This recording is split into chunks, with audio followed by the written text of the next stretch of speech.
Le succès est fait de 99% de transpiration et de seulement 1% d'inspiration. Nous vous souhaitons les deux pour l'année 2022. Nous vous souhaitons donc le succès et la santé pour cette nouvelle année qui s'installe. Bonsoir mesdames, bonsoir messieurs. Nos voeux les meilleurs pour l'année 2023 et soyez les bienvenus sur les antennes de la télévision 100% information pour ce premier numéro de votre émission de débat sportif, votre émission La VAR pour le compte de l'année 2023. Le plaisir est pour nous de vous retrouver donc partager ces instants de bonheur, ces instants de passion avec vous. Et bien, comme d'habitude, nous avons avec nous le fil rouge de cette émission, Bassirou Sorgho, l'homme de la tornado, ou encore simplement El Bach. Il est avec nous. Bonsoir et bienvenue. Et joyeux, on va dire quoi? Heureuse année 2023 à vous, Bassirou Sorgho. On va dire bonne année 2023, que tout le monde ait la paix, la sécurité, le bonheur et la prospérité, et surtout la paix pour notre pays. Émission donc au numéro 70 de la VAR, premier numéro pour le compte de 2023. Émission exceptionnelle avec un invité exceptionnel. Nous avons l'immense honneur de recevoir pour vous ce soir le patron de la fêtière nationale du sport roi, le président de la Fédération burkinabé de football, Lazare Bansé est avec nous. Bonsoir président, bienvenue Bonsoir, et surtout bonne année 2023. Merci et bonne année à vous tous. Alors, nous c'est un plaisir de vous avoir, c'est la première fois qu'on vous a sur notre plateau, on espère que le plaisir est partagé. Extrêmement partagé. Alors, vous l'aurez compris, on va parler que de football au cours de ce numéro donc, de votre émission La VAR. On va fêter l'année 2022. On va également se projeter sur tout ce qui pourrait se passer en 2023, évidemment.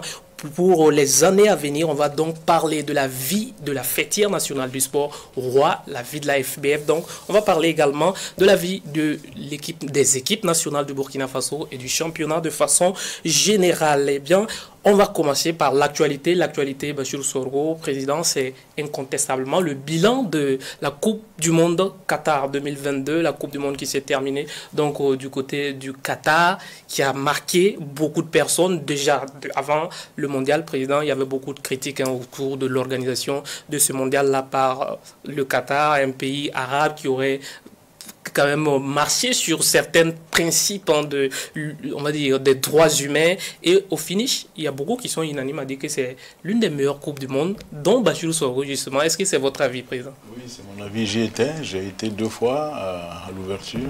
J'ai assisté à 2 matchs et j'ai eu l'honneur aussi d'assister à la grande finale Argentine-France. En tout cas, ça a été une des meilleures organisation du mondial. Il y a également en tout cas, depuis 1930, je pense que les gens sont unanimes à reconnaître que ça a été une grosse organisation. En termes de spectacle également, on retiendra peut-être aussi que l'Afrique a marqué cette Coupe du Monde. Tout à fait, avec 5 équipes qui ont eu, si vous faites le cumul des points, l'Afrique a eu, toutes les équipes confondues, 30 points. Alors que d'habitude, elle ne dépassait pas 9 points. Les équipes africaines. Donc 30 points avec une victoire chacune, ce qui est très bien. Et sur les 5, vous êtes 2 qui sont arrivés en 8e de finale, avec le Cameroun qui bat quand même le Brésil. C'est une première. Le Brésil qui a été jusqu'à la Coupe du Monde quand même la première équipe du monde battue par le Cameroun. Je peux dire que ça a été une excellente participation pour l'Afrique, en espérant que la prochaine sera encore meilleure. Alors, on a également le Maroc qui a marqué ce mondial en réussissant pour la première fois de l'histoire pour le continent à rentrer en demi-finale. Bien sûr, j'allais en venir. Ça, c'est vraiment, si vous voulez, la cerise sur le gâteau. Donc, une équipe africaine donc, qui est demi-finaliste et qui se classe 4e. Je pense que c'est une grande première et c'est à féliciter.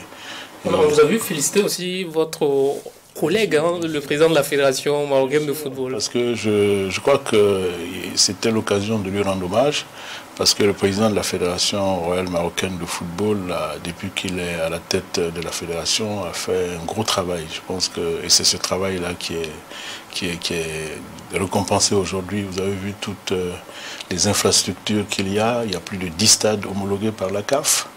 Vous avez des stades, des mini-stades dans tous les quartiers, vous avez des terrains d'entraînement dans tous les quartiers. Et j'ai pu visiter le centre d'excellence Mohamed VI sur 30 hectares avec des hôtels pour chacune des équipes, catégories, les seniors, les jeunes, les équipes de jeunes, les femmes, plus de 4 terrains d'entraînement, des piscines, des terrains pour enfin des salles de sport hyper top. Donc franchement, je crois qu'il mérite si vous voulez, cette gloire, parce que le président de la fédération a fait un excellent travail depuis qu'il est là. Et l'actualité aussi, c'est ce passage de la Coupe du Monde à 48 équipes, et dont 9 pour le continent africain. Est-ce qu'on peut espérer voir le Burkina de côté des États-Unis? Les gens même parlent de 10 parce qu'il semble qu'il y a la possibilité d'un match de barrage entre l'Amérique du Sud et l'Afrique pour une éventuelle 10e place. Donc on peut parler peut-être de 10 places, hein. C'est fort possible. Bon, aujourd'hui, le Burkina est classé, je crois, 10e nation. 10e sur le classement officiel. Sur le plan africain. En 2022, le Burkina a fini 4e quand même sur le classement officiel de la CAF. En termes de progression. En termes de progression, derrière donc, pour le Maroc. Pour l'année 2022, effectivement, la progression a été extraordinaire et fantastique. Donc on peut espérer... Oui, nous sommes, je crois, 10e. Bon, c'est vrai que le football n'est pas mathématique, mais bon, on peut se permettre aussi de faire des analyses. Et nous espérons intégrer, au cours de cette année 2023, c'est l'un de nos objectifs prioritaires, être parmi les 5 premiers en Afrique. Et je pense que c'est fort possible avec l'équipe que nous avons aujourd'hui. À force avec du travail, on peut y arriver. Alors, l'actualité, c'est également le décès on va dire, le pape du football, le roi Pelé, qui a tiré sa révérence récemment. Qu'est-ce que ça vous fait? Qu'est-ce qu'il représente pour vous, ce monsieur? Pour les gens de ma génération, si vous voulez, Pelé, c'est le roi du football, c'est le dieu du football. Je pense qu'il est incomparable. C'est vrai qu'il y a des stars qui sont venus après, mais Pelé a l'habitude de dire, je ne sais pas si vous vous rappelez, il a une phrase, il dit que l'équipe qu'il avait, c'était une grande équipe. Mais c'est une grande équipe qui a gagné. Donc le Brésil a déjà eu des grandes équipes, mais qui n'ont pas gagné. Il y en a qui ont gagné, mais qui n'étaient pas de grandes équipes. Donc ça reste la grande référence, surtout l'équipe de 70, où Pelé remporte sa 3e Coupe du Monde au Mexique. Je pense que si vous l'avez vu ce jour-là, si vous regardez un peu, repartez en arrière pour voir un peu comment Pelé a animé ce mondial, c'était exceptionnel. Je crois que jusqu'à aujourd'hui, pour ce que je sais, je n'ai pas vu un joueur animer un tel mondial et porter son équipe pour l'emporter. Donc pour moi, ça reste le seul dieu, le seul roi du football. Alors, on va revenir au Burkina Faso. Ça, c'était l'actualité. L'actualité au Burkina Faso, c'est évidemment le bilan de 2022. Nous revenons donc à notre football, à notre passion. Au Burkina, 2022 a été marqué par la 4e place remportée par l'équipe nationale du Burkina Faso à la dernière Coupe d'Afrique des Nations, marquée également par la participation historique du Burkina à une phase finale de Coupe d'Afrique des Nations des dames. Et ça a été également marqué par des crises au sein du COMEX. Le résumé de tout cela dans cet élément et le débrief avec le président juste après. Alors, président, vous avez regardé un résumé, on va dire vite fait, de 2022, une année très mouvementée du côté de la fédération et du côté du football de façon générale. Qu'est-ce que vous retenez? Non, je retiens cette excellente participation à la CAN au Cameroun, une 4e place, je pense que c'est à saluer, ça a été une très très belle fête. Nous avons joué la petite finale, malheureusement nous l'avons perdue, mais nous sommes 4e, je pense qu'on aurait pu faire mieux, c'est vrai, mais c'est déjà pas, je crois que c'est déjà bien. Mais je retiens surtout que la première participation à la CAN, si vous voulez, des femmes, la CAN féminine, je crois que c'est la première fois donc que cette équipe se qualifie pour une CAN, et je crois qu'on commence déjà à en tirer les dividendes. Vous savez déjà qu'on a 6 joueuses qui sont déjà parties à l'étranger, donc dans des clubs beaucoup plus huppés. Il y a une qui va partir bientôt au Maroc, il y a d'autres aussi qui vont partir. Donc ça a été une belle vitrine pour notre football. Et j'ai l'habitude de dire que l'avenir de notre football, ça va passer par les femmes. Donc il y a un grand boulevard pour le développement du football féminin et nous y travaillons. Donc nous allons faire en sorte que le football féminin puisse compter dans notre football ici au Faso. On va s'arrêter un instant sur le football masculin d'abord avec cette Coupe d'Afrique des Nations. Le retour de la Coupe d'Afrique des Nations, le Burkina était 4e. Après, on a vu toute la crise qui a suivi cette place. Finalement, on est amené à se demander si le Burkina a du mal, le football burkinabé a du mal à gérer ses succès. En 98 déjà, Bajilou Soro est là. Après 98, c'était difficile pour le Burkina. 2013, Burkina 2e en Coupe d'Afrique. Le Burkina ne s'est pas qualifié en 2015. En 2017, le Burkina a fini 3e. Le Burkina ne s'est pas qualifié en 2017. 2021, le Burkina... 2022, c'était la CAN 2021 qui s'est joué en 2022. Le Burkina est 4e. Et juste après, c'est la porte ouverte aux crises, tout azimut. Est-ce que finalement, on a du mal à gérer le succès du football burkinabé? Non, si vous voulez, c'est pas seulement au Burkina. Hein. Quand vous prenez la plupart des fédérations, vous avez parfois ces moments de tension, ces moments de crise. Ça s'explique par le fait que le football, ça reste un domaine de grande passion, où chacun, si vous voulez, vous avez remarqué, chacun est entraîneur, chacun est arbitre, chacun est analyste sportif. Donc, si vous voulez, la combinaison de toutes ces énergies, ces passions-là peuvent être difficiles. Mais le plus important pour moi, c'est d'être arrivé à juguler cette crise et à passer à autre chose. Je pense que cette crise est derrière nous. Nous avons compris, nous tous, au niveau du comité exécutif du football, pardon, de la fédération, qu'il fallait passer à autre chose et permettre au ballon de rouler, comme on dit, et ne pas mettre en cause l'avenir de ces jeunes enfants qui comptent beaucoup sur le football pour leur avenir. Donc nous nous sommes compris, je pense que c'est ce qui est essentiel, et nous sommes passés à autre chose, et aujourd'hui je peux dire que les choses se passent plutôt bien. Plutôt bien. La question qu'on se pose, c'est finalement le bilan de la fédération de cette participation à la Coupe d'Afrique des Nations qu'on a attendu. On a espéré une conférence de presse, un grand oral pour expliquer le bilan. Finalement, on n'a pas été servi. Non, le bilan est connu. Toutes les analyses ont été faites. Le football connaît, c'est la 4e place peut-être du Burkina. Non, je crois qu'on l'a fait. Le bilan a été fait au niveau de la fêtière, au niveau du comité exécutif. Nous avons fait le point, nous avons fait l'analyse de la situation, donc qui a été bien sûr... les membres ont apporté, si vous voulez, les observations qu'il fallait. Donc, nous avons fait notre bilan à l'intérieur. Et je crois qu'aujourd'hui, ce qui est important, comme je l'ai dit, c'est de voir l'avenir, parce qu'il y a 2024 qui nous attend en Côte d'Ivoire. Donc, il faut nous qualifier, il faut qu'on se qualifie pour cette CAN. Pour moi, c'est le plus important aujourd'hui, parce que Cameroun 2023, c'est derrière nous. C'est derrière nous. Justement... Pour nous, quand même, on aimerait quand même un peu comprendre que certaines zones d'ombre sur cette Coupe d'Afrique des Nations, notamment les revenus de la CAN. Après, on a vu le milliard 200 qui a créé polémique et tout. Où est-ce qu'on en est aujourd'hui? Parce qu'on a appris qu'il y a une partie de l'argent qui a été redistribuée entre membres de COMEX et que le reste est là. On va peut-être utiliser après. Finalement, on n'a plus de nouvelles. Les gens exagèrent. Ça n'a pas été distribué entre les membres du COMEX. Je vais vous dire une chose.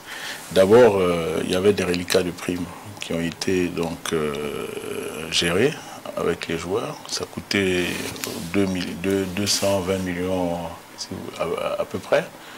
Et vous savez que ça fait 2 ans que nous n'avons pas reçu de subvention de l'État. Et je ne vais pas vous donner le montant, mais ce sont des sommes extrêmement importantes sur 2 ans. Et c'est avec ces subventions-là que nous arrivons à organiser le championnat. Donc déjà, avant de partir Cameroun, nous étions déjà en difficulté. Donc nous avons dû faire recours à une banque de la place, donc qui nous a prêté de l'argent pour pouvoir démarrer le championnat passé. Donc nous avons continué au retour de la CAN. Et nous avons encore démarré, si vous voulez, ce championnat sans ressources. Et cette subvention était la bienvenue, effectivement. Donc ça nous a aidé en grande partie, si vous voulez, à prendre en charge tous ces aspects-là. Vous savez qu'au niveau du championnat national, toutes les subventions réunies au niveau des clubs, nous sommes à plus de 500 millions de francs de subventions aux clubs par an. Sans compter la prise en charge des frais de transport. Chaque année, c'est nous pour chaque match de championnat, pour chaque club, nous donnons de l'argent pour l'hébergement, pour le transport. C'est également des sommes qui sont très, très, très, très importantes. Donc, une bonne partie de l'argent, bien sûr, a servi à gérer ces problèmes que nous avions, puisque nous avions, avant de partir à la CAN, de gros problèmes de trésorerie. Maintenant, je vais vous poser, pour ce dont vous parlez, vous savez que les membres du comité exécutif sont des bénévoles, qui travaillent, je dirais plutôt pour pas grand-chose. Et lorsqu'il y a des événements ou des cérémonies ou des manifestations à la fédération, ils viennent par leurs propres moyens. Ce que nous leur donnons, ce n'est pas grand-chose. C'est par passion qu'ils viennent. Donc nous avons estimé qu'il était bon de pouvoir, pour une fois, ça n'arrive pas tous les jours, récompenser les efforts que les membres du comité exécutif font. Du reste, ce n'est pas seulement les membres du comité exécutif. Nous avons donné 4 millions aux clubs de première division. Dans cette manne, les clubs féminins ont eu quelque chose. Les clubs de D2, les clubs de D3, nous avons acheté des maillots pour certains, des équipements pour certains clubs. Donc, tout le monde sportif en a bénéficié. Même certaines associations dans le domaine du football en ont bénéficié. Donc voilà la répartition que nous avons faite de l'argent. Moi, je ne me gêne pas à dire, nous avons donné 1 million de francs à chacun des membres du comité, 21 personnes. Mais lorsque vous prenez ailleurs, nous savons ce qui s'est passé. Ailleurs, je ne vais pas citer les pays, certains ont eu 5 millions, certains ont dit 10 millions. Même lors de du dernier mondial, il y a des polémiques concernant certains pays où les gens ont eu plus de 100 millions à 150 millions. Au Burkina, nous restons raisonnables. Et je pense que vraiment, ça a été raisonnable ce que nous avons fait. Sur 1,2 milliard, nous avons donné seulement entre 21, je crois, 22 millions pour les membres. Lorsque le rapport sur le 1,2 milliard, vous savez ce que ça fait? Ça fait 0,001%. Par rapport à ce que nous avons donné aux autres, je pense que ça reste raisonnable. Et je l'ai dit encore une fois de plus, nous ne l'avons pas fait au détriment du monde sportif. Nous avons donné de l'argent aux clubs, que ce soit les clubs de Ligue 1, de Ligue 2, de Ligue 3, que ce soit les districts, que ce soit les ligues dans les 13 régions. Et dans certains cas, nous avons doté certains clubs, notamment les petits, de maillots, d'équipements sportifs, etc. Donc, je pense qu'on a été raisonnable au niveau de notre comité exécutif. Alors, monsieur Salvo? Non, j'ai bien écouté le président, mais monsieur le président, on sait très bien, vous avez, si je prends par exemple les clubs de première division, vous leur avez donné chacun 4 millions et sont 16 équipes de première division. Est-ce que cet argent n'aurait pas permis de juguler un problème précis au niveau du Burkina en ce qui concerne les équipes de première division? Surtout qu'avec les dames qui avaient des problèmes au même moment et les entraîneurs qui n'étaient pas payés. Je pense même au fait que les premières équipes de première division jouent sur un terrain comme le stade Issoufou Konombo de Ouagadougou, dont l'éclairage est défaillant. Dans le stade Wobi, il n'y a pas d'éclairage. Alors, est-ce que ces équipes n'auraient pas permis de prendre ces 4 millions multipliés par 16 et même les équipes de 2-2 pour réparer au moins, pour qu'on ait au moins un terrain bien éclairé, pour qu'ils puissent s'entraîner et jouer des matchs correctement, plutôt que de prendre 4 millions divisés, qu'ils ne puissent rien leur faire? Il faut que, je ne sais pas si vous avez eu à gérer un club de football, M. Bassirou Sorgo. Moi, je rends vraiment hommage. Et j'ai beaucoup de respect pour tous ces dirigeants sportifs qui gèrent nos clubs de Ligue 1, de Ligue 2, de Ligue 3, les clubs féminins. Vous savez, chaque jour, chaque semaine, c'est une bataille pour trouver les moyens pour pouvoir payer les joueurs, pour pouvoir satisfaire. Est-ce que ce n'est pas leur devoir également? C'est leur devoir, je suis d'accord. Mais vous savez, c'est un football amateur qui n'est pas productif. Vous connaissez, est-ce que vous connaissez les recettes des matchs EFO Asfa Yananga? Donc le derby, vous savez c'est combien? Ça ne fait même pas 5 millions de francs. Ça ne fait même pas 3 millions. Donc ce sont des personnes qui sont engagées pour notre football. 4 millions, je peux vous dire, M. Bassirou Sorgo, pour une équipe, ça peut déjà servir à payer un mois de salaire pour certaines équipes. Et c'est important. Et je vais vous donner un exemple. Prenez le cas de l'USO aujourd'hui. Aujourd'hui, l'USO est en Ligue 2. Et pour la dernière journée du championnat, les joueurs ne sont pas venus parce qu'il y avait des arrivées de 3 mois de salaire. Et ce n'est pas un cas isolé. La plupart des équipes aujourd'hui au Burkina ont des difficultés pour pouvoir joindre les deux bouts. Et malgré tout, notre championnat se tient. Et c'est pour ça que nous avons estimé qu'il était nécessaire de pouvoir les aider. Si nous avions les moyens, nous aurions fait plus. C'est ce que nous avons, ce que nous avons fait, c'est ce que nous pouvons faire pour l'instant. Maintenant, vous parlez des infrastructures. Vous savez que les infrastructures, 1,2 milliard, ça ne peut pas régler les infrastructures. Il faut que je sois clair avec vous. Quand vous prenez le stade du Katoute, la réfection du stade du Katoute aujourd'hui, on est à plusieurs milliards de francs CFA. C'est pareil pour le stade dont vous parlez. Nous n'avons pas vocation à construire des stades parce que nous n'en avons pas les moyens. Mais s'il y a des réparations à faire, s'il y a des ajustements à faire, on pourrait le faire. Ça, je peux vous le dire. Mais on n'en a pas les moyens. Il faut que ce soit clair là-dessus. Ce n'est pas avec 1,2 milliard qu'on va construire un stade. Un stade aujourd'hui, c'est en termes de milliards de francs CFA. Hein. Donc, vraiment, je suis désolé, ce n'était pas notre option. Parce que nous avons répondu au cri de cœur des clubs. Vous avez défendu, certainement vous défendez les clubs, je comprends bien, en tant que président de la fêtière, mais est-ce qu'au niveau des clubs, il n'y a pas aussi un problème de gestion? Quand vous prenez, vous avez cité le cas de l'ISO, on a vu l'ISO incapable de justifier 100 millions donnés par un partenaire. Et simplement justifier, ce n'est pas dépenser, justifier pour qu'on vous donne encore 100 millions. L'ISO n'a pas été à mesure. On a vu l'équipe de Boromont, de Dédougou, qui est partie à Olympique System, qui a pratiquement disparu, je ne l'entends plus parler. Et pourtant, il y avait un sponsor derrière. On a vu beaucoup d'équipes qui ont été soutenues avec de l'argent, mais on n'a rien vu au finish. C'est vrai, c'est les réalités de notre football. Il y a, c'est vrai, les problèmes que j'ai évoqués concernant le manque de moyens, mais il y a aussi, je suis d'accord avec vous, des problèmes de gestion à certains niveaux. Et je pense qu'on va travailler à cela et voir. Vous avez vu qu'il y a une circulaire que j'ai fait passer, donc qui demandait que désormais on puisse justifier les subventions.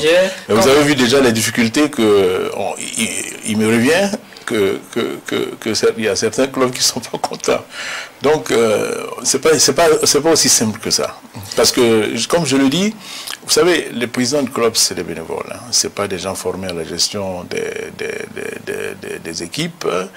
Si vous voulez, c'est le volontariat, c'est des gens qui sont passionnés, donc qui viennent de tous les horizons. Je pense qu'il faut accepter un peu de cela. Pourquoi? Parce que c'est la réalité aujourd'hui de notre football. Et je ne dis pas que c'est une bonne chose, mais ce que j'espère, je pense que ça va venir, lorsque nous allons atteindre un niveau de développement acceptable pour notre pays, le football naturellement va suivre. Va sur le pas. Alors, on va terminer avec la Coupe d'Afrique des Nations. En parlant du changement de coach, vous avez eu le retour de Cannes directement. Kamou Malo remercié. Place à Oscar Barreau qui a fait 2 matchs. Après, c'est Hubert Velud et tout. Est-ce qu'avec du recul aujourd'hui, vous ne dites pas que on aurait pu peut-être accompagner Kamou Malo, parce que là, on retrouve, on va dire, 60% de son staff qui est resté pour aider Hubert Velud, alors que c'est lui seul qui manque. On a l'impression que c'est lui le problème, ou c'est le résultat le problème. Il ne faut pas faire une fixation sur Kamou Malo, comme je l'ai dit, et je le redis encore aujourd'hui. Après la CAN, c'est un cycle qui s'est refermé. Et le cycle s'est refermé parce que Kamou Malo a fait, je pense, 2 ans et demi, presque 3 ans. C'est un cycle qui s'est fermé. Et nous avons estimé qu'il était bon de passer à autre chose parce que nous avions d'autres ambitions. Et les ambitions affichées au niveau du comité exécutif aujourd'hui sont claires.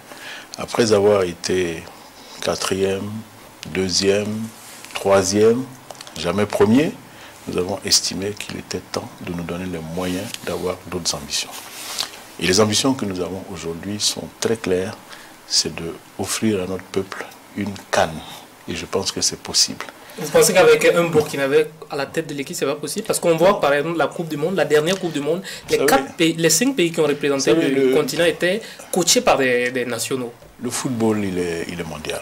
Moi, je ne fais pas de fixation sur la nationalité des uns et des autres. Vous savez, nous avons des joueurs aujourd'hui qui jouent en France, qui jouent dans des championnats UP. Ce n'est pas la nationalité qui compte, c'est le talent qui les a amenés là-bas.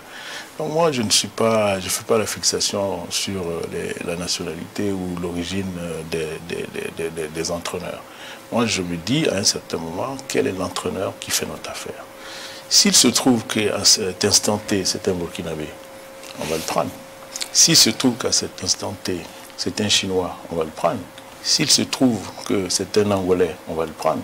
Il se trouve aujourd'hui que c'est Hubert Velue que nous avons choisi parce que nous avons estimé que c'est lui qui peut faire notre affaire pour l'instant. Donc c'est limpide comme l'eau de roche. Vous savez, ces analyses-là, moi je ne suis pas dedans. La promotion de l'expertise locale, c'est pas trop... Je pense que ça va venir, parce qu'il y a un travail de base aussi qu'il va falloir faire. Il faut que nous puissions, si vous voulez, mettre en place une politique de formation de nos cadres, de nos entraîneurs, ce qui n'est pas encore le cas pour l'instant. Parce que je suis d'accord que vous demandiez de mettre des Burkinabés ou un Burkinabé, on l'a déjà fait. C'est pas la première fois. Donc c'est pas la première fois non plus qu'on prend des étrangers. Donc moi je pense qu'il faut qu'on travaille à former les entraîneurs pour qu'ils puissent avoir un niveau mondial. Ça c'est important. Alors, je dirais même africain. Parce que il faut aussi que nos entraîneurs aussi cherchent à aller à l'étranger. Ça, c'est important. Il y en a qui sortent déjà. C'est déjà pas mal. C'est déjà pas mal. Je pense qu'ils vont se frotter aux autres, ils vont apprendre. Et quand ils vont revenir, naturellement, ils auront leur place. Donc je pense que c'est un travail de longue haleine qu'il faut faire. Alors la grosse difficulté au niveau des entraîneurs, justement, c'est ce blocage-là de stage depuis un certain temps pour les entraîneurs qui aimeraient quand même accroître leur niveau et aller passer la licence CAF A. Ça a bloqué beaucoup d'entraîneurs qui sont souvent obligés d'emprunter des noms pour aller en campagne africaine. À quel niveau nous en sommes avec ce stage et la formation de façon générale des coachs? Non, c'est un vrai problème, hein, ça il faut le reconnaître. Ce qui se pose à notre niveau, au niveau de la fédération et au niveau de la DTN. Je pense qu'il y a des études qui sont en train d'être faites pour voir comment remédier à cela. Mais c'est le problème de moyens. Il faut le reconnaître, ça coûte cher. Voilà, ça coûte cher. Et à l'état actuel des choses, nous n'en avons pas les moyens. Voilà. Mais ce qu'il faut, je pense qu'il y a la piste, je crois qu'avec le ministère, on en avait parlé il y a un an, il y a les anciens joueurs aussi qu'il faut voir. Je pense qu'il faut leur trouver des formations à l'étranger, hein, de haut niveau, hein, qui puissent leur permettre de se mesurer aux entraîneurs dont vous parlez. Quand vous prenez Aliou Cissé, vous parlez d'Aliou Cissé, je suis d'accord, Aliou Cissé, il est entraîneur du Sénégal, c'est vrai, il a été joueur capitaine du Sénégal, mais il a fait toute sa formation en France. Et quand il est venu au Sénégal, il a commencé par les petites catégories, il a commencé par les espoirs, il a fait tout un cheminement avant d'arriver à l'équipe première. Et c'est ce cheminement-là que nous voulons pour nos entraîneurs. Et je pense qu'on va travailler à cela. Alors, Monsieur Sonko. Oui, Président, on a parlé des entraîneurs, on parle des joueurs également qui jouent en Europe. Et que dire des arbitres? Surtout que le football évolue également. Pour l'instant, jusque-là, on n'a pas des arbitres VAR. À quand des arbitres VAR pour le Burkina? Vous savez combien coûte la VAR si vous devez l'installer ici? C'est pas moins d'1 million d'euros. J'espère qu'avec la rénovation du stade du Katout, on va mettre le système VAR. On ne l'a pas. Pour l'instant, on ne l'a pas. Mais avec la commission centrale des arbitres, nous avons un projet. C'est de former, si vous voulez, à minima, au Maroc, certains arbitres à la VAR. Je pense que ça, c'est prévu. Ça fait partie d'un de nos objectifs prioritaires pour l'année 2023. On a 9 de nos arbitres qui ont été retenus pour les compétitions au niveau de la CAF. Mais il y a également eu cette polémique-là, hein, comme on parle de l'arbitrage justement. Une candidature burkinabé au niveau de la CAF qui n'a pas croisé l'assentiment du monde, hein, de l'arbitrage au Burkina Faso, parce qu'on aurait appris que c'est le vice-président de la commission justement des arbitres qui a été présenté comme candidat, qui selon beaucoup d'observateurs et beaucoup d'arbitres n'a pas le CV nécessaire. La CAF a demandé, un arbitre, un ancien arbitre. C'est un ancien arbitre. Voilà, vous savez, à la matière... Est-ce qu'on ne pouvait pas trouver mieux pour l'histoire du Burkina, quand même, où on a connu quand même des arbitres? C'est le choc des ambitions. Hein. Moi, je trouve, les gens, bon, c'est normal, tel n'a pas été retenu, il n'est pas content, mais il fallait bien choisir quelqu'un. Et les critères de la CAF étaient assez simples. La CAF a dit, ils n'ont pas demandé un CV précis, ils ont dit un ancien arbitre. C'est tout. Le travail dans une commission à la CAF, il n'y a rien de compliqué à cela. Un ancien arbitre peut le faire. Qui plus est, vice-président de la CCA, ancien arbitre qui a beaucoup d'expérience. Bon, c'est sur cette base-là que... Finalement, est-ce que le dossier est validé ou pas au niveau de la CAF? Pour l'instant, la CAF ne s'est pas encore penchée sur le dossier. Donc, on souhaite bonne chance au Burkina. On va revenir à la CAN, au football, pour parler maintenant des autres catégories, pas la CAN des A, mais c'est vrai que chez les A, le Burkina était 4e, mais dans les autres catégories, c'était une année difficile quand même pour le Burkina. L'équipe du CHAN, le CHAN qui commence déjà le 13 janvier, le Burkina n'y sera pas. L'équipe nationale Espoir n'est pas qualifiée, les juniors non plus. Il n'y a que les cadets qui ont pu quand même se qualifier. On va dire finalement, l'arbre ne doit pas cacher la forêt 2022. Côté football, ça n'a pas été forcément reluisant. Peut-être pour les petites catégories, sinon pour les étalons A, on a quand même eu 5 victoires, 5 matchs, 5 victoires, c'est pas mal. Et comme vous l'avez dit tout à l'heure, on est 4e sur le plan africain, en 2022. Maintenant, pour les catégories dont vous parlez, on est qualifié pour la CAN des cadets. Et pour la CAN des juniors, on a été 3e je crois que c'est au Niger, non, je crois. Donc finalement, on n'est pas qualifié. Oui, on n'est pas qualifié, c'est vrai, mais c'est de justesse. Le CHAN également. Et vous avez vu les conditions dans lesquelles les enfants se sont rendus au Niger. Les entraîneurs n'étaient pas payés. Les conditions avaient été très difficiles pour se rendre au Niger. Je pense que tout ça, ça peut être joué. Je pense que si les conditions avaient été un peu plus bonnes, moi je pense que les enfants se seraient qualifiés. Maintenant pour le CHAN, ça s'est joué, si vous voulez, sur un cheveu. Hein. On a fait 2 nuls, 0-0 en Côte d'Ivoire et au Maroc. Et c'est au tir au but qu'on a été éliminé. Bon, je pense qu'il n'y a pas à rougir de cela. Oscar Barrow et son équipe vont se remettre au travail. Je pense qu'on a une équipe pour se qualifier. Les prochaines fois, ça ira. C'est un véritable choc quand même pour le public burkinabé de ne voir en 2023 aucune équipe, à part les cadets, peut-être évoluer sur la scène continentale. Les A, il n'y a pas de CAN pour les A en 2023. Finalement, la CAN a été repoussée pour 2024. Est-ce qu'on a tiré les leçons de tout cela? Bon, vous voyez peut-être le verre à moitié vide. Hein. Sinon, bon, les CAN sont qualifiés. Je pense que c'est déjà pas mal pour les petites catégories. C'est vrai qu'on n'a pas fait le plein pot. Ça n'arrive pas tout le temps hein, de qualifier et les A, et les A', et les espoirs, et les cadets, et toutes les équipes pour les rendez-vous africains. Ça n'arrive pas tout le temps. Je pense que, moi, ce que je peux dire sur la question, je pense que les cadets se sont qualifiés. Et depuis 2011, c'est la première fois quand même qu'ils se qualifient. Parce que la dernière participation à une CAN des cadets, c'était en 2011, qui a été remportée avec les Bertrand au Rwanda. Je pense qu'il faut se satisfaire aussi quand même de cette qualification et ne pas voir le verre à moitié vide. Non, la question que j'ai à poser au président, en tant que président, qu'est-ce que ça vous fait lorsque le Burkina se retrouve adhérent honorable au niveau de la Coupe d'Afrique des Nations, qualifie la CAN des cadets, mais n'a pas d'infrastructure au pays? En tant que président, comment vous vous sentez? Non, je trouve que c'est une véritable performance.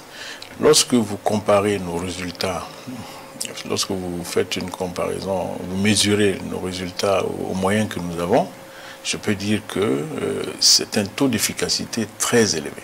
Je connais des pays qui mettent des milliards et des milliards dans le football, mais qui n'ont pas nos résultats. Vous voyez, comme vous l'avez dit tout à l'heure, au plan africain, on est 4e sur 2022, sans avoir de stade, en jouant tous nos matchs à l'extérieur.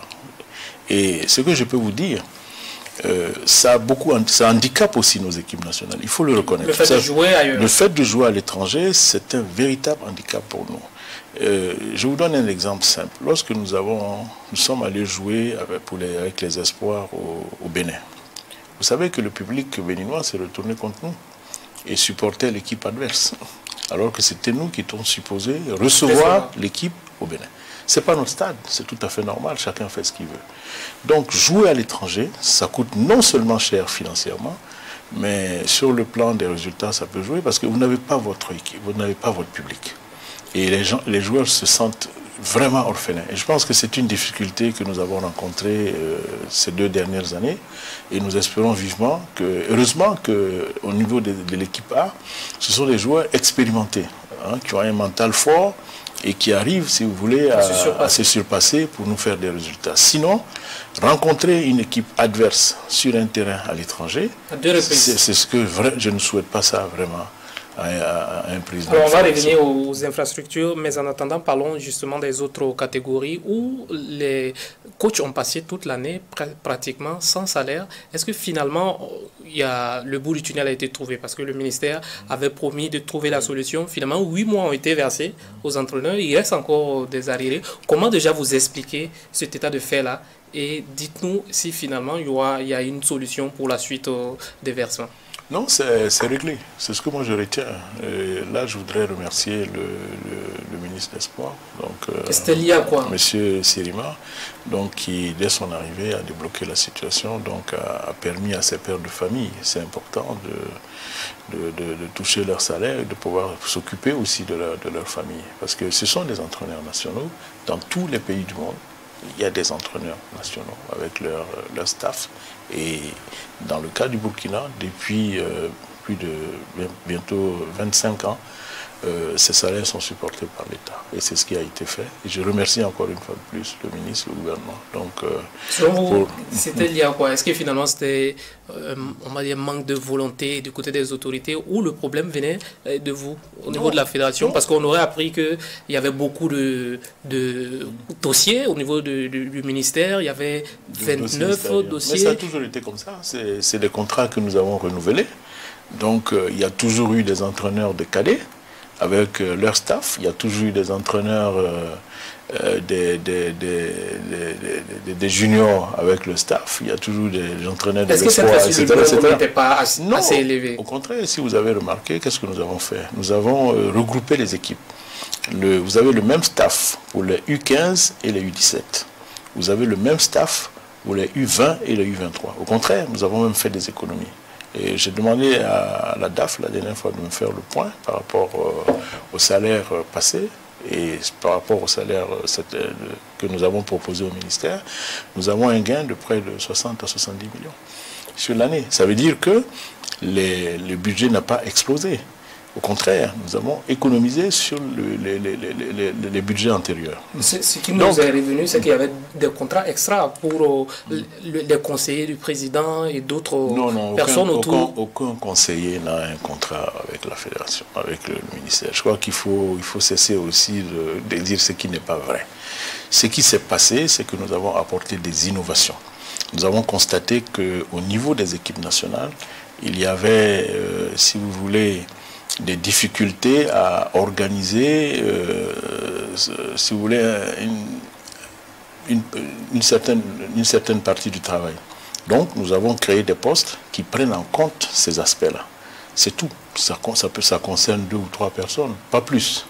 Voilà, c'est des innovations que nous avons apportées. Finalement, ces surprises ont été gardées et non, tout a été officiel. Vous avez dû... Non, on a fait des compromis et je pense que ça a permis de débloquer la situation. Mais dans tous les cas, je pense que beaucoup de personnes ont été prises en compte dans le cadre de ces différents contrats-là. Parce que, si vous voulez, c'est des contrats à minima. Quand, vous savez, les grandes équipes comme l'Algérie, le Maroc, vous connaissez les staffs? C'est parfois 30 à 40 personnes autour de l'équipe nationale. Nous, qu'est-ce que nous on a? On a un entraîneur, on a le premier adjoint, on a le deuxième adjoint, on a un ostéopathe, on a le médecin, on a des kinés, et ça s'arrête là. Ça s'arrête là. C'est vraiment un minimum. Donc, c'est vraiment le minimum que nous demandons pour une équipe nationale. Bon, on nous a demandé de supprimer les postes, si ce n'était pas possible de supprimer les postes des adjoints. Si vous avez un entraîneur qui n'a pas d'adjoint, comment vous allez faire les entraînements? Ce n'est pas possible. Donc c'est vraiment des équipes, des staffs à minima que nous avons proposés et nous avons été réalistes. Alors, on va terminer sur la question de l'équipe nationale avec cet extrait. On va écouter maintenant le deuxième vice-président de la fédération, Sidibé, Issa Sidibé. On va écouter l'extrait de Issa Sidibé et on va vous permettre de réagir sur ce qu'il va dire. Nous avons eu une réunion du comité exécutif et nous avons décidé, ensemble, tous les groupes, de pouvoir lancer un appel d'offres.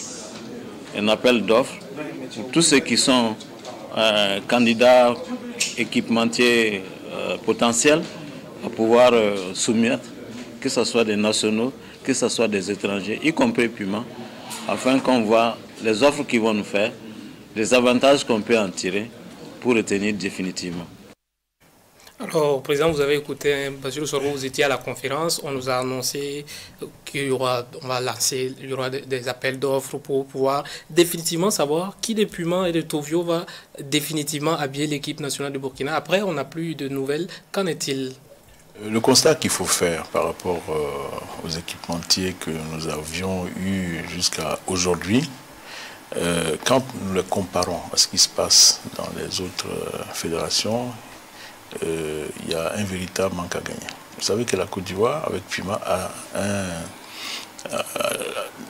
Puma sponsorise la Côte d'Ivoire à peu près 700 millions par an. Le Cameroun d'Eto a eu un équipement qui lui verse 1 milliard par an. Donc, face aux difficultés que nous avons aujourd'hui à avoir le financement pour notre football, nous avons pensé qu'il était bon, compte tenu aussi du rang que nous avons, puisque nous sommes 4e, nous sommes une équipe qui est bien cotée au niveau africain, il était bon aussi de pouvoir avoir un équipementier sponsor, donc qui allait nous aider. Donc c'est dans ce but-là que nous avons pensé faire un appel d'offres pour mettre tout le monde à égalité. Mais le dossier est toujours en cours, il y a des aspects juridiques qui sont en train d'être revus et gérés, donc nous sommes à ce niveau-là. Et quand le dossier sera mûr, on verra ce qu'il va falloir faire. Donc finalement, dans tous les cas, il n'y a pas d'équipementier officiel d'abord. Dans tous les cas, notre objectif, c'est d'avoir un équipementier sponsor qui puisse aussi nous prendre en charge au niveau de notre budget. Et c'est ça notre objectif. Et sinon, c'est pas que nous en voulions à X ou à Y. Non, il faut que les gens comprennent que les choses évoluent. Au Burkina, nous n'avons pas aujourd'hui un sponsor qui nous verse de l'argent. Qu'est-ce qui se passe? C'est nous qui payons. Et chaque fois, c'est nous qui payons. Alors que dans les autres pays, ça ne se passe pas comme ça. Les maillots sont pratiquement gratuits. Et le sponsor, si vous voulez, qui est l'équipementier, profite, si vous voulez, de la notoriété de l'équipe pour faire son marketing. Et c'est ce que nous voulons aussi pour le Burkina. Donc on peut dire qu'officiellement, il n'y a pas d'équipementier pour le Burkina, pas de contrat officiel. Non, bon, si vous voulez, Tovio est là. Donc les discussions sont en cours avec Tovio. Dans tous les cas, l'idée de lancer l'appel d'offres reste ça tient toujours. Bien sûr. Alors on va revenir au championnat national parce qu'on est presque en fin d'émission. On va parler donc de la Ligue 1 qui était l'ONAB. Finalement, il n'y a plus de l'ONAB. Dites-nous où est-ce qu'on en est, parce qu'on avait appris que l'ONAB pourrait revenir pour la deuxième phase de la saison. C'est vrai que c'est regrettable ce qui s'est passé, parce que nous avions reçu à l'époque une lettre, donc la l'ONAB, qui mettait fin à ce partenariat. Mais avec l'ancien directeur général, on avait trouvé, si vous voulez, un modus vivendi, donc qui permettait à la l'ONAB de revenir. Donc avec les événements qui se sont passés après, avec les changements du directeur général, effectivement, c'est le statu quo. Donc nous attendons de voir ce qui va se passer. Nous, ce que nous souhaitons, c'est reprendre ce partenariat-là avec la l'ONAB. Donc on attend de voir. Vous savez qu'il y a eu des changements au niveau de la l'ONAB. Donc forcément, ça impacte sur ce partenariat-là. Sur la collaboration. Mais nous sommes toujours preneurs. On attend de voir ce que la l'ONAB va dire par rapport à ce partenariat. Alors pour cet exercice du championnat, nous avons déjà terminé la phase aller. Comment vous avez trouvé l'organisation et également le jeu développé par les 16 équipes de la Ligue 1? Non, je pense que nous avons un championnat qui progresse, à mon avis, d'année en année. Si vous regardez le classement des championnats africains... Le Burkina est classé à la 21e place. À la 21e place sur 54 pays quand même. Je pense que c'est bien. Avec le peu de moyens que nous avons, avec les difficultés que nous avons, et surtout le manque d'inflation. Un pays qui est 4e au plan football, et dans le championnat, on est 21e, il y a quand même un paradoxe. D'abord, il y a le manque d'infrastructures. Il faut regarder qu'on n'a pas les stades qu'il faut. On se débrouille. Et les pays qui sont classés avant nous, je l'ai dit tout à l'heure, ils ont des stades dans toutes les communes. Ils ont des terrains d'entraînement dans tous les quartiers. Le football là-bas est véritablement populaire. C'est ce que nous n'avons pas. Il n'y a pas de hiatus entre ce que vous dites, entre la 21e place et la 4e que nous avons. C'est notre championnat qui exporte des joueurs à l'étranger. Mais on a quand même le Maroc premier en termes de championnat, premier également sur le plan africain. Non, je ne suis pas d'accord avec votre analyse. Nous nous débrouillons pour exporter des joueurs à l'étranger qui sont pris en charge là-bas, qui sont mieux formés que dans notre championnat. Et ce sont ces joueurs-là qui apportent maintenant un plus à notre équipe nationale. Il faut le reconnaître. Mais c'est vrai que c'est des joueurs qui viennent de championnats beaucoup plus huppés, mais il ne faut pas oublier que c'est des joueurs qui viennent de notre politique de formation, avec les centres de formation que vous connaissez, qui ont été mis en place et qui font un excellent travail. Vous voyez? Donc pour moi, il n'y a pas de hiatus. Nous méritons cette 21e place, mais tant que nous n'allons pas avoir les infrastructures qu'il faut, rendre le football véritablement populaire, encourager... Qu'est-ce qui manque pour cela? Moi, je pense que ce qui manque, c'est les infrastructures. Il nous faut vraiment une politique. Est-ce qu'à votre niveau, il y a une politique pour ça? Parce que est-ce qu'il faut tout attendre du ministère? Est-ce qu'à votre niveau également, il n'y a pas des efforts à faire? Non, comme je l'ai dit, dans tous les pays du monde, les infrastructures en Afrique sont du ressort de l'État. Le Bénin, à côté, aujourd'hui, est à plus de 20 stades. On a par exemple dans le président qui a introduit quand même une demande au niveau de la FIFA qui a bénéficié de la rénovation de son stade. Est-ce qu'au Burkina, on ne peut pas aller dans cette démarche également? Bien sûr, nous y sommes, puisque nous avons introduit un dossier pour la mise en place d'une académie de football. Ça prend tout son temps, on est là-dessus. Mais une hirondelle ne fait pas le printemps. Ce dont je parle, c'est une véritable politique de football qui va permettre à toutes les communes d'avoir au moins, si vous voulez, des stades de 5 000, 10 000 places pour permettre aux gens de jouer au football partout. Alors, Président, voilà. On a un championnat avec beaucoup d'arriérés de salaires, des joueurs qui ne sont pas payés. Vous avez parlé de l'USO. Au-delà de l'USO, il y a beaucoup de clubs dont on va certainement citer les noms. Est-ce que ça va continuer comme ça? Est-ce qu'il y aura une décision au niveau de la fédération pour recadrer tout cela? Bien sûr, il va falloir qu'on y réfléchisse. Je pense que c'est de ça que je parlais tout à l'heure en disant que tous ceux qui s'intéressent au football aujourd'hui, au niveau des clubs, je parle des dirigeants sportifs, c'est un véritable sacerdoce. Parce que le manque de moyens est criard, mais malgré tout, les gens s'accrochent pour pouvoir donner à notre championnat le visage qu'il a aujourd'hui. Je suis d'accord avec vous, il faut qu'on y arrive un jour. Mais il y a eu un début déjà qui a été fait avec les bourses. C'est pas assez, c'est vrai, mais c'est déjà quelque chose. Les bourses qui tombent directement dans les mains des clubs qui gèrent comme ils veulent. Est-ce qu'il y a à ce niveau également, il n'y a pas une politique à mener pour que ça aille directement aux acteurs? Certainement. Bon, on a parlé d'auditer, vous avez vu déjà ce que ça a soulevé. Où est-ce qu'on en est avec vous avez vu déjà ce que ça a soulevé comme tollé au niveau des clubs. Donc on va y arriver. Je pense qu'il faut qu'on sensibilise. On va y arriver, on va sensibiliser le président, on va faire des séminaires, on va leur expliquer qu'il y va de leur intérêt plutôt d'avoir une gestion beaucoup plus transparente. Mais à côté de cela, ce n'est pas que je veux les défendre. À côté de cela, je reconnais qu'être dirigeant sportif aujourd'hui d'un club, c'est un véritable sacerdoce. Alors on va terminer avec la relecture des têtes Bachirou Sorgho. C'est peut-être les perspectives pour 2023. Il y a la relecture. Qu'est-ce qui va fondamentalement changer à ce niveau? Je n'en sais rien. Le comité a été déjà mis en place. Je pense que dès janvier, les gens vont se mettre au travail. On a vu quand même sous votre gouvernance, on a vu un président qui est fort par les textes. Est-ce qu'à ce niveau-là, on peut s'attendre à un changement?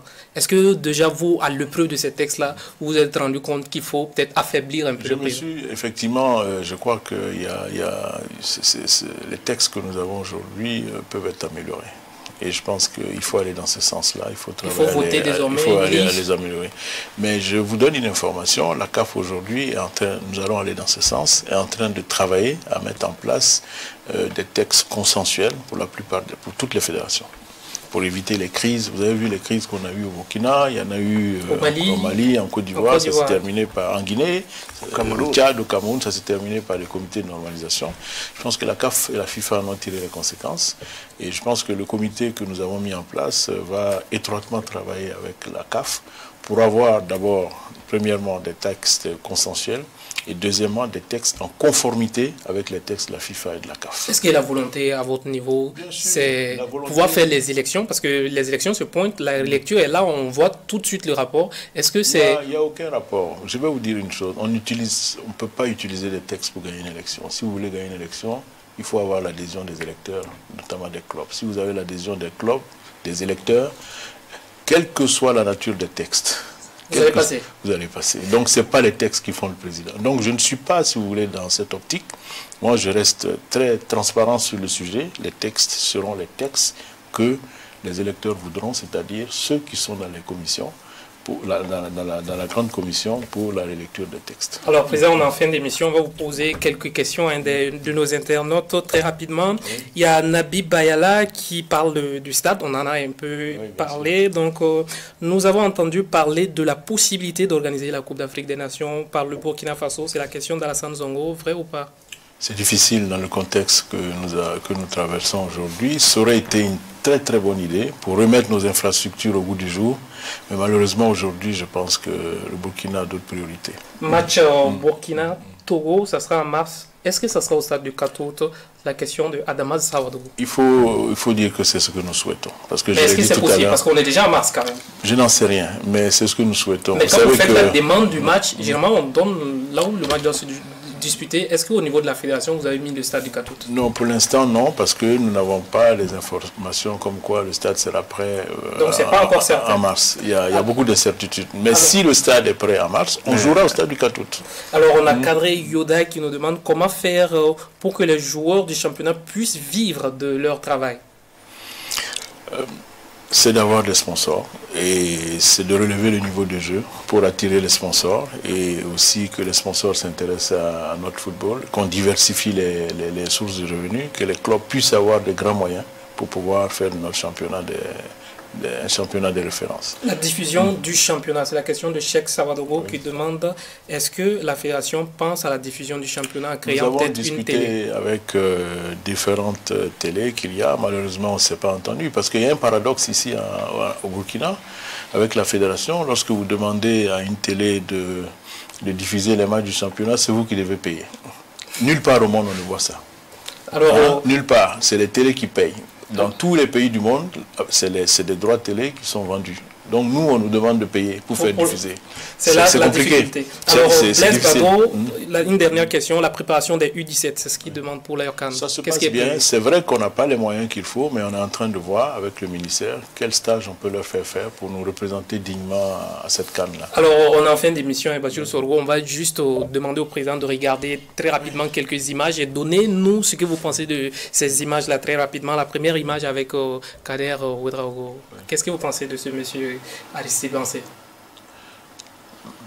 En deux mois. Oui, il a beaucoup apporté à notre football. Il revient en tant que team manager. C'est quelqu'un de très volontaire, je le connais très bien, décisif, qui sait ce qu'il veut. Bon, j'en sais rien, on verra bien. C'est vous le patron de la FBF? Mais je ne suis pas le seul à décider. On me l'a beaucoup reproché. Donc maintenant, nous travaillons avec tout le monde. Alors, la prochaine image, très rapidement, parce qu'on est en fin d'émission. Oui. La prochaine image avec Kader Ouedraogo, vous allez nous dire ce que vous pensez de lui. Amadou Traoré, c'est votre ancien challenge. C'est un grand monsieur de notre football qui aime le football, qui a une grande passion de football, qui a beaucoup investi dans le football. Qui vous a fatigué ou pas? Non, pas du tout. J'ai d'excellents rapports avec Amadou Ouedraogo. Alors on va regarder la prochaine, la dernière. Non. Sita Sangaré, c'est votre prédécesseur. Est-ce que à ce niveau également, parce qu'on a entendu qu'il y a beaucoup de bruit entre vous? Non. Il a été président pendant 8 ans. Ça a été un grand président qui a fait de grandes réformes pour notre football. Est-ce qu'il n'y a pas de nuage entre vous?